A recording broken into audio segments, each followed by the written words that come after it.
In future Tamil மக்களுக்கும் உலக தமிழர்களுக்கும் ஒரு நல்லது நடக்குதுன்னா கண்டிப்பா நான் களத்துல இறங்கி அவங்களுக்காக பாடுபடுவேன். அசைச்சு கூட பார்க்க முடியாத ஆளுமைன்னு ஜெயலலிதாவை நாம சொல்றோம். ஆனா அன்னைக்கு தலைவான்னு ஒரு படம், அதுல டைம் டு லீடுன்னு இருந்ததை பார்த்துட்டு அதிமுகவே பயந்ததே.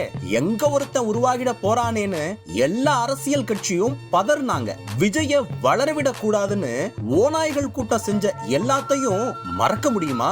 2011 தலைவர் விஜய் கொடுத்த இன்டர்வியூல ஒரு விஷயம் சொல்லியிருப்பார். அன்னைக்கு எம்ஜிஆரை தூக்கி எறிஞ்சாங்க. அவர் புரட்சி தலைவரா சாகுற வரைக்கும் அசைச்சு பார்க்க முடியாத சக்தியா இருந்தாரு. ஜெயலலிதாவை அசிங்கப்படுத்தினாங்க. அவங்க முன்னாடியே பவர்ஃபுல் லீடரா தமிழ்நாட்டை ஆண்டாங்க. விஜயகாந்த சீண்டி பார்த்தாங்க. பயங்கரமான ஒரு போர்ஸா உருவானாரு. அந்த மாதிரி தான் இப்ப எனக்கு நடக்குதுன்னு அன்னைக்கே சைலண்டா தலைவர் விஜய் ஒரு அலர்ட் கொடுத்தாரு. அதுதான் இன்னைக்கு சரித்திர சம்பவமா மாறி இருக்கு.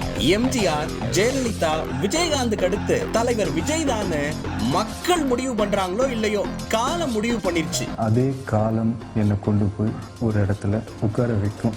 ஸோ அது வரும்போது நான் டெஃபினட்டாக தமிழ்நாட்டு மக்களுக்கு நான் ஏதாவது செய்யணும், அதில் நான் உறுதியாக இருக்கேன்.